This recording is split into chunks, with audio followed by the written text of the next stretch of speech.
আসন্ন লোকসভা নির্বাচনকে সামনে রেখে জনগণকে নিশ্চিত নিরাপত্তার ব্যবস্থার প্রতিশ্রুতি দেওয়ার লক্ষ্যে কঠোর নিরাপত্তা ব্যবস্থা হাতে নিয়েছে নির্বাচন দপ্তর। তাই রাজ্যে বিভিন্ন স্থানে প্রতিনিয়তই রোড মার্চ করা হচ্ছে। রবিবার রাতে ধর্মনগর বিবিআই মাঠের সামনে থেকে গাড়ি করে বিভিন্ন থানার পুলিশকে নিয়ে এক রোড মার্চ অনুষ্ঠিত হয়।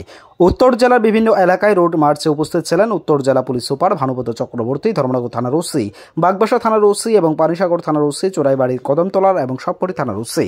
ওই বিষয়ে জেলা পুলিশ সুপার ভানুপত চক্রবর্তী জানিয়েছেন, আগামী 26 এপ্রিল দ্বিতীয় দফার ভোট হতে যাচ্ছে পূর্ব ত্রিপুরা লোকসভা আসনে।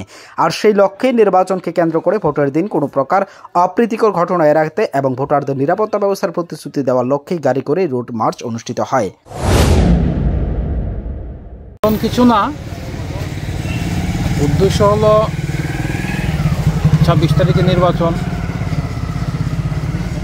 ভোটারদের সচেতন করা, কনফিডেন্স বিল্ডিং করা।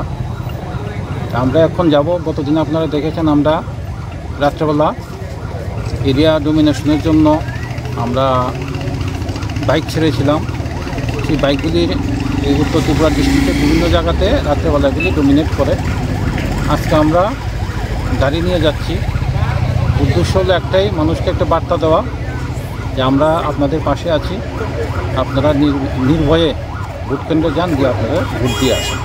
এবং বিভিন্ন জায়গাতে আমরা মানুষের সঙ্গে কথাও বলবো, শুধু ভোটের ব্যাপার না, এর মধ্যেও যদি কোথাও কোনো প্রবলেম থাকে, মদে গাঁজা জুয়া সেসব ব্যাপারে আমরা কথা বলবো, পাবলিকের সঙ্গে মিলবো।